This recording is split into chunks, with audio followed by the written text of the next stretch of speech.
since I've been having inquiries regarding my vibrato on different tunes that everyone's been listening to on YouTube recently, I thought I would do a buy me a coffee so we get to know each other on a friendly basis, and I want a lot of my information that I've learned over the years to go out to you to help you improve your brass playing.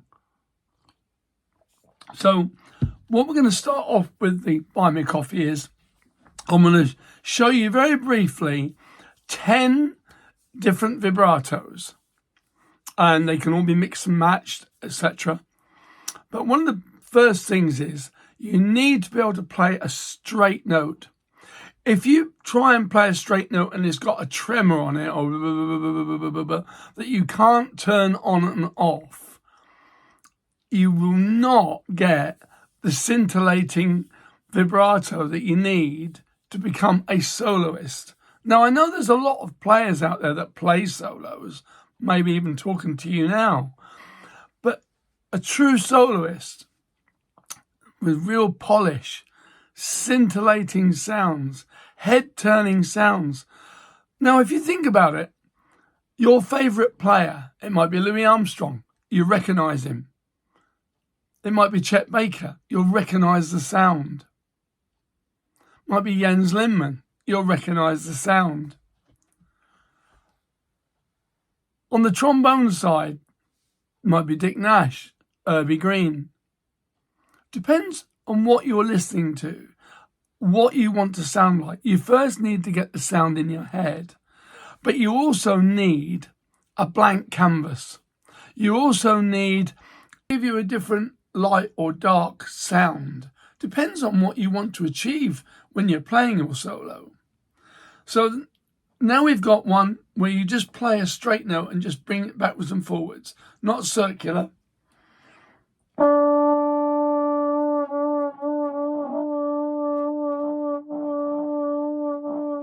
I'm exaggerating so you can see what's happening there. The third one is the woo-woo with the lips.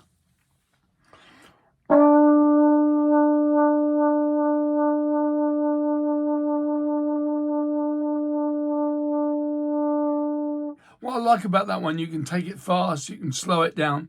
I really quite like that. I use that quite a lot. And then we've got the slow vibrato. We're going to go to the slide on this time. Now, if you're playing a trumpet, just move it backwards and forwards, undulate it. So we get something like...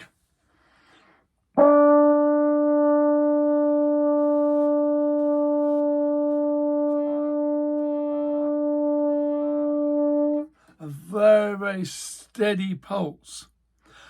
Now, what we've got now is the faster vibratos. Or trombones, it's always good to not play up the top of your slide. I always play down the slide, so I've got room for that little bit of vibrato. Also, you got some help with the tuning as well. If you need to be a little brighter on some of the notes, you've got that room. I don't play here. Can you hear that? I don't play there. Now we've got the jaw vibrato.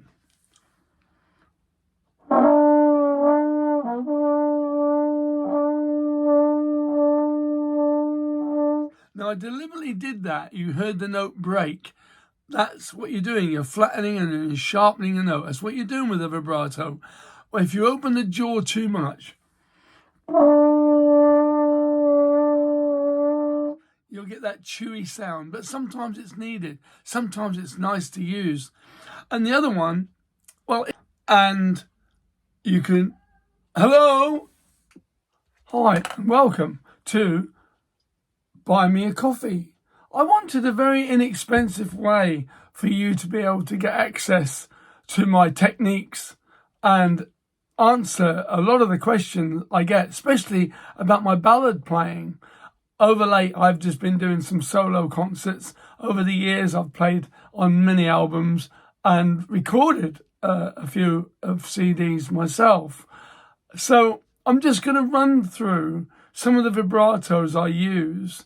And if you like them, buy me a coffee.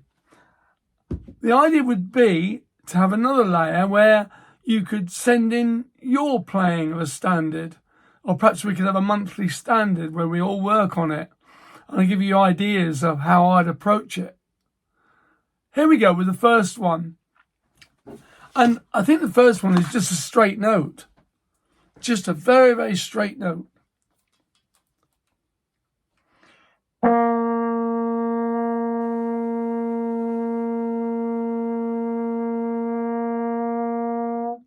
Now you can hear it's got no ornamentation on it. It's got no frills on it.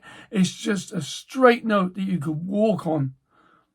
The second one I use is called a circular, because I want to be able to refer to them when you send anything in. I want to be able to say, well, instead of using that vibrato there, I'd have used that vibrato there. So, number 2, in vibrato, you are flattening and sharpening the note. Now, the idea is to go back to pitch. Sharpen, pitch, flatten. Pitch, sharpen, pitch, sharpen. You have the idea? So I call that the circular squashed oval, or squashed oval.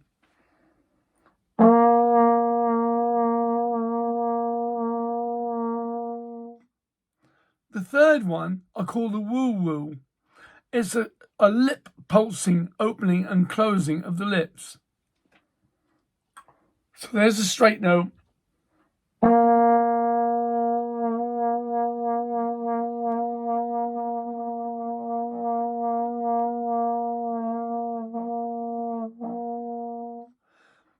It's quite organic. You can do a lot with it. You can make it really, really dark. The third one, I call it a backwards and forwards. So it's similar to the squashed oval, but we're just going to go backwards and forwards.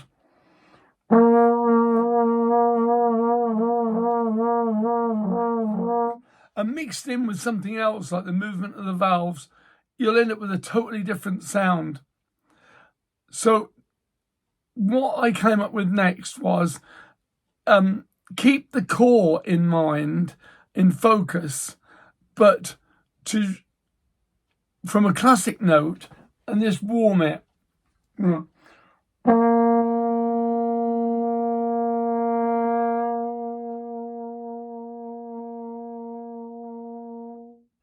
So I did a straight note, a classical note like we did in number 1, and we warmed it. And there's several ways of warming that note. Number 6, slow vibrato. Now you can either do this on the valves or the slide. It's good for trombone players. Play down the slide so you've got some room. Try not to play up to the buffers.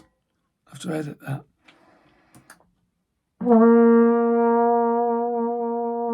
There. Now we've got the jaw vibrato.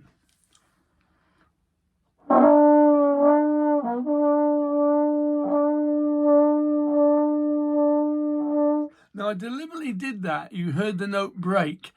That's what you're doing. You're flattening and sharpening the note. That's what you're doing with a vibrato. Well, if you open the jaw too much, you'll get that chewy sound. But sometimes it's needed. Sometimes it's nice to use. And the other one, well, it's a mixture of all, really. You can, say, put a slide vibrato on.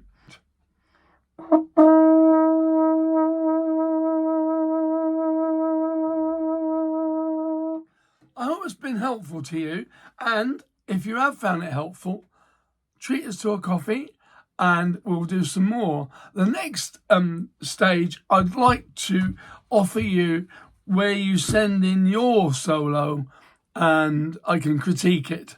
I mean, everyone's different, but just give you some ideas as how I'd have played it or not played it, and the reason I'd have played it like this, etc., etc. I hope it's been some help to you. Marcus Reynolds, buy me a coffee. Enjoy your brass playing. Bye-bye.